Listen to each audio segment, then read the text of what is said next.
I'm Zenith Nevers, teaching you how to live a happy and full of purpose life. And today I want to talk to you guys about adapting. And to do so, I'm going to use as an example a cactus. Now this cactus is known as the saguaro cactus. It is probably the most popular specimen known worldwide, even though they only grow in places like the desert here in Arizona and Sonoma, Mexico. It is remarkably good at adapting. Even though it can go months without rain out here, these bad boys can live up to 200 years, grow up to 70 feet tall, and weigh up to 2 tons. Scientists have been studying human beings and their ability to adapt for centuries. The godfather of evolution? Charles Darwin.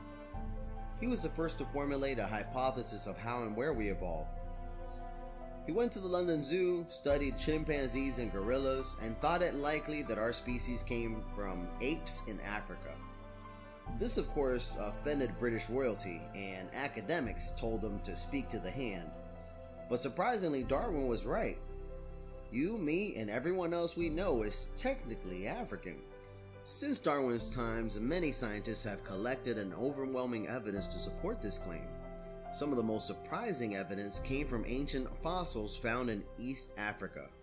These fossils weren't quite African apes, and not quite what we would think of as modern human either. They were a species with a mosaic of human and ape-like features. Who were they? Your great-great-great-great-great-grandparents. One of the most well-known of our ancestors was AUSTRALOPITHECUS afarensis. Yeah, say that 5 times fast. We know a lot about afarensis thanks to a well-preserved partial skeleton known as Lucy.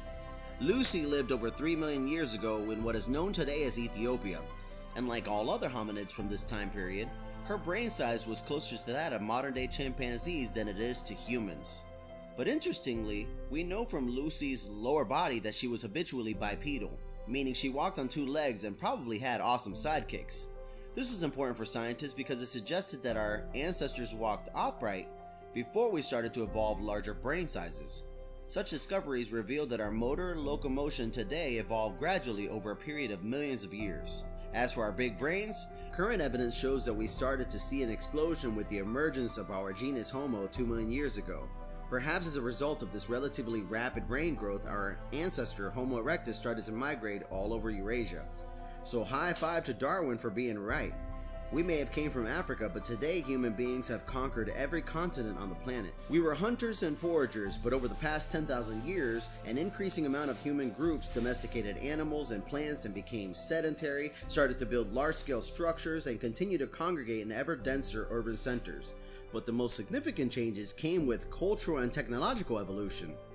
With the development of civilization, a small fraction of humans could for the first time dedicate their time and energy to tasks unrelated to food production.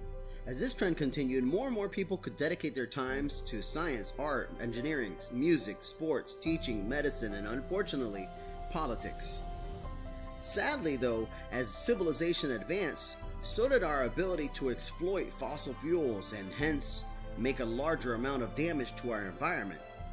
Technological advancement also fast-forwarded our ability to damage one another with violence. Humans have accomplished so much, but if we don't want to see it deteriorate and disappear, we need to remember the words of H.G. Wells.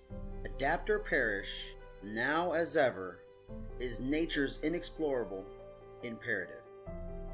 Like it or not, we live in a chaotic and ever-changing world. And it is true whether it's microorganisms or macroorganizations that sometimes we need to choose to either adapt and evolve or go extinct. The choice is yours. I'm Zenith Nevers, asking you to choose to be happy and nevers give up.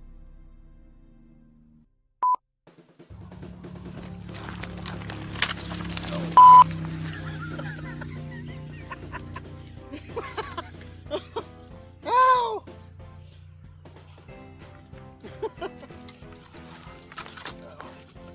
Okay, yeah. Way to destroy nature, Zenith. comment, like, and subscribe.